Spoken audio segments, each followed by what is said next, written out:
Hey there, it's Melinda with Boss Mare Shearing. So this week's episode is a little different because I did something a little different. And shearing sheep isn't always going to farms and having the snot kicked out of me. Sometimes it's going to really random places, like taking sheep to Cleveland in the back of my car to do a demo at the Rust Belt Fiber Shed. But this week, me and my stepdad ended up at the Pittsburgh Zoo and Aquarium to shear their petting zoo stuff.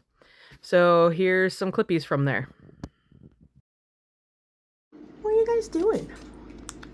So these are the Pittsburgh Zoo's two valet black-nose wethers. There you are. Prince Hi. and Elvis. Don't ask me which one's which. But we started, I believe, with Elvis. I did. So we got him tipped on his side and everything. Pass that to you, you got it. And I struggle bust for my clippers like normal. And then I started. So I'm going to speed some of this up because most of you already know the steps to this. So we're going to zoom through this part. These guys are with the petting zoo. Even though I can't remember, one of them does not like children. So it makes it a little difficult. But they're also, my worst thing is a bottle baby, which means this happens all the time. Kicked in the face, kicked in the leg. So sheep have a fight, or freeze that we've bred for. And when we bottle feed them and they're overhandled, that freeze instinct goes out the window. The other big thing is these guys have full tails, so they didn't have any tail docking. So I have to fight for that underneath their bum and find it and get it all cleaned off. And the difference between shearing for fiber and shearing here at the zoo is they don't care about the wool, and neither do I. These are crossbred sheep. While they do look like purebred valet-ish, they're not.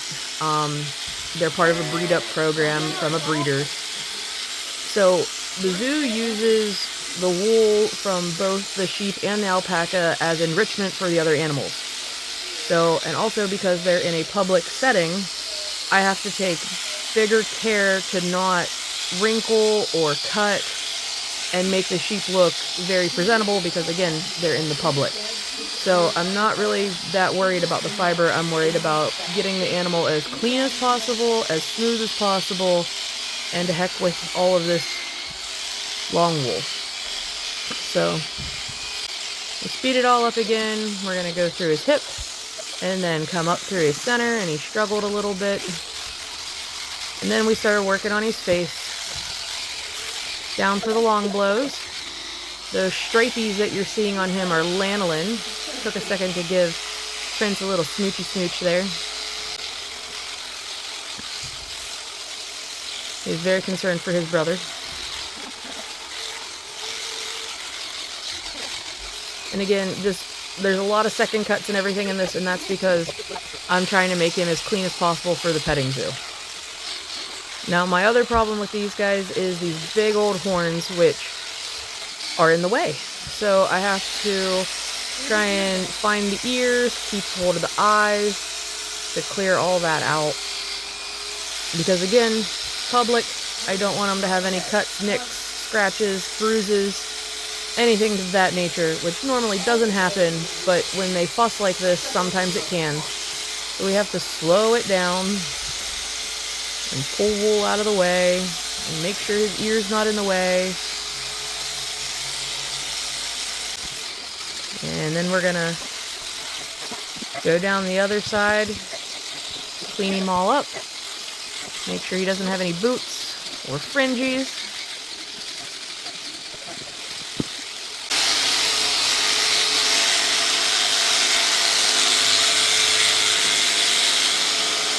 One last overlook. I realized I missed a spot on his tail. And now Elvis can leave the building. He's all ready for the summer to torment children in the petting zoo. Come on. I'll grab some garbage bags. Come on. Come on, Elvis. Come on, bud. Hi, bud. Alright, you want to stop it?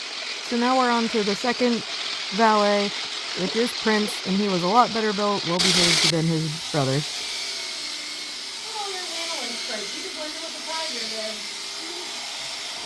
Had to insert a tiger joke there, you know, he panicked a little bit. But again, big horns, have to worry about the ears. And with the valet, they're long wool, so it's everywhere. And these guys even had it kind of up into their ears. And the horns make it a little harder to get around him. And while he looks a little stretched out, I'm literally just holding him with my thumb. He can move if he wants, which he did.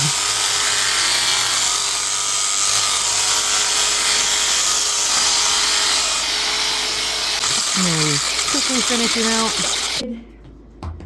Off he can go to hang out with his brother, and he's also ready to go torment some children and adults in the petting zoo. You're naked. Okay. You wanna come out here, baby doll? Go hang out with your brother. Get some couches yet. Yeah. Now for the part you've all been waiting for. If any of you actually have ever met me in person or have known me personally, I'm terrified of alpacas and llamas. Anything that can bite, kick, and spit in your face all without actually having to move is not my favorite creature. But every animal, every year. So enjoy some alpacas. So the biggest difference between alpacas and sheep are we do the alpacas while restrained. Some people are able to do them standing up. Again, I'm terrified of these things. They kick, they bite, they spit. And when they're not restrained in this way, I worry about their safety, my equipment safety. And it just makes the whole process a little easier and smoother for everybody involved. So it's 2 sets of ropes that we anchor off, and we loop their feet right a little bit above their ankle with loops, and then hopefully they cush, which is where they lay down, or we pick them up and start pulling the ropes so they splay out like this, and we set them down on their side. And again, I'm not really worried about the fiber here, although, you know, the pattern is fiber-based, so alpacas, the main part of the fleece that people want for hand spinning or for fiber production is that blanket, so from shoulder to hip. So I always tend to do that first because those are kind of like our long blows on the sheep. And then I go into the more intricate stuff. And you can also see I have my face covered because while not only are they not my favorite animal, I'm allergic to alpacas. So I try and minimize how much of my body is with them, even though if you can tell, their fiber is very fluffy and it's windy and I'm outside, and she struggled a little bit, or he struggled, sorry, these are all boys. So I pulled that rope just a little bit tighter so he can't pull his leg and create a skin wrinkle, and that can get caught in the blades and therefore cut him. So it's just like with the sheep. I'm worried about what the end product of the animal looks like because these are display animals. So we're going to go down through his legs, as close to my restraints as I can. And you can see, like, I can pick up his leg. They're not tight. TikTok likes to take down all my alpaca videos for animal cruelty. But they're not really tight. They're just enough that they can't pull and create a wrinkle, because, like, I have to get through the elbow there. I have to get under the leg and in between their chest, and you can see a giant poof of fluff.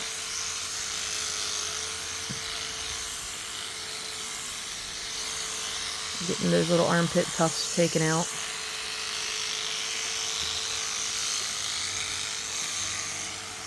And fun fact about all of the alpacas at the Pittsburgh Zoo, they're all boys, and they're all named for candy bars. I want to say this one's name was Reese's. There's also a Hershey and a whatchamacallit, and there was another, Oh Henry. My mom will get that joke, Oh Henry. But I'm going to go ahead and speed these up a little bit. So one of the big things I have to worry about when I do alpacas is where their ears are. So I always put my hand over their ears, just to make sure none of those get clipped. You know, I'm more worried about animal safety than anything else. So I always try and stretch them out. I know this looks awful, but I'm trying to stretch them out so there's no neck wrinkles, so they don't get pinched or cut. And making sure that their eye is covered when I come up by their face.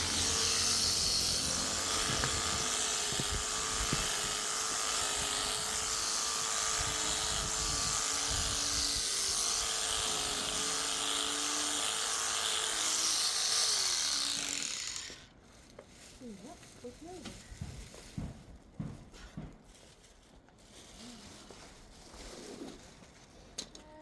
Here, friend. Ready? Come on. Hey, pick your head up. Goober.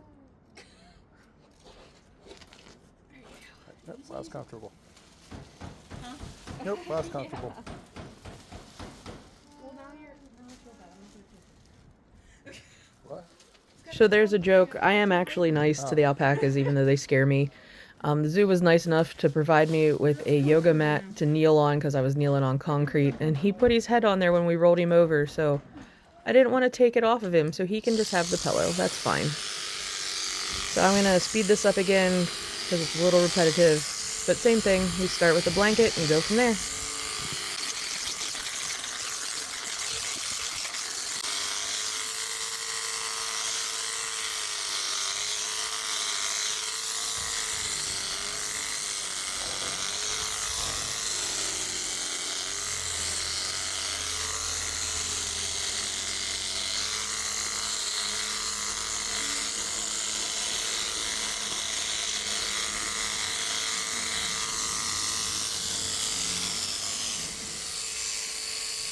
So if you spend any time on the internet, you know exactly what I'm talking about when I say alpaca mullet. I asked if they wanted any alpaca mullet. She said no. She just wanted them to look a little bit more like teenage boys, but with more vision. So, not only am I a semi-professional sheep shearer and alpaca shearer, I'm also an amateur hairstylist. Look at that tight fade that I'm doing for little Reese here. Look at that, clearing out the eyeballs, making sure he's all nice and ready to make fun of all of the teenagers making fun of him. So I always also ask, do you want a bald tail or do you want the bunny tail? Because if you've ever seen an alpaca completely sheared, like tail and all, it's something out of nightmares. They look like giraffe deer. I don't know. It's not pleasant. So again, amateur hairstylist here, floofing that tail, taking the tippies off so he still has a nice poofy tail for his viewers. And you can tell, like, he's not stressed out at all. He's just chilling. He's like, whatever. To heck with you people.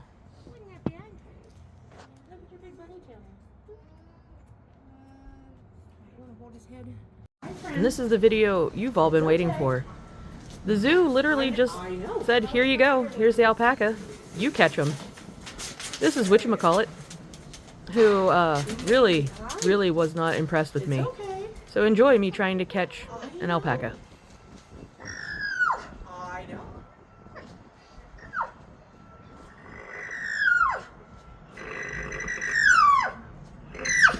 Don't kick me, please.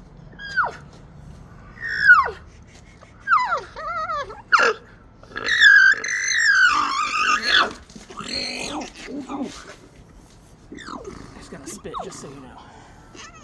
I can smell it. I can smell it. I thought that was gonna be a lot worse than what it was.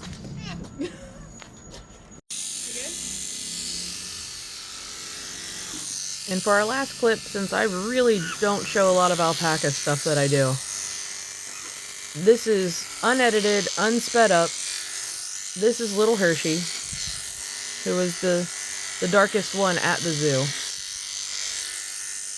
This is real time, real shear, just cutting through it. It was actually a really nice fiber for just going to be used to entertain tigers, which just kind of breaks my heart sometimes when I know what fleeces are going for.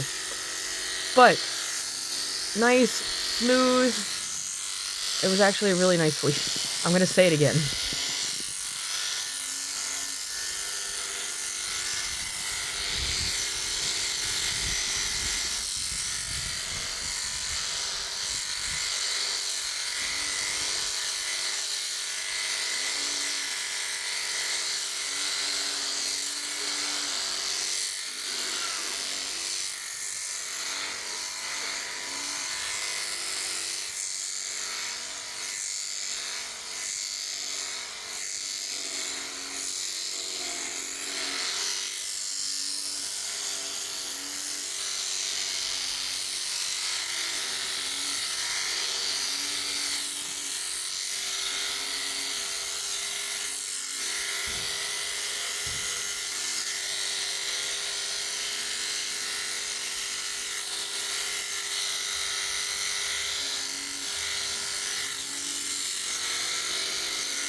Again, even though we're going a little faster because it was a smooth clip, still making sure the animal is safe, making sure I have a hold of that ear, and that it's out of the way of the blades. Again, we're giving him a nice tight fade for the summer,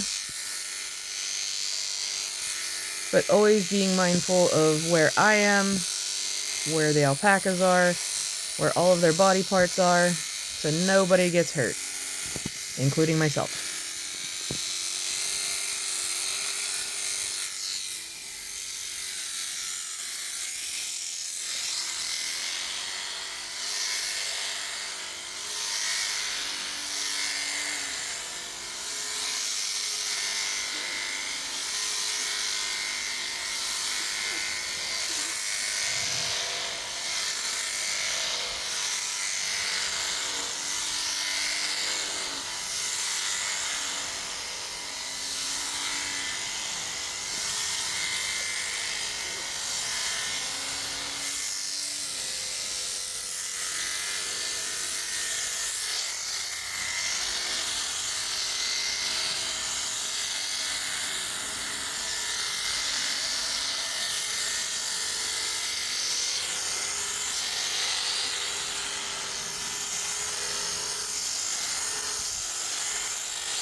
Ready, friend?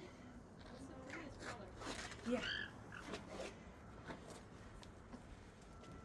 So you need to see. No, you gotta leave this one. No, don't spit either. I heard that.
So as I finish this last leg here, again, I'm showing those ropes are not tight by any means. But all in all, it only took me a little less than 10 minutes to shear that whole alpaca. So at the zoo, I did the 2 sheep and 6 alpaca. So it made a pretty big day. But I went quickly home after this and showered and took some more Benadryl. Hope you all enjoyed.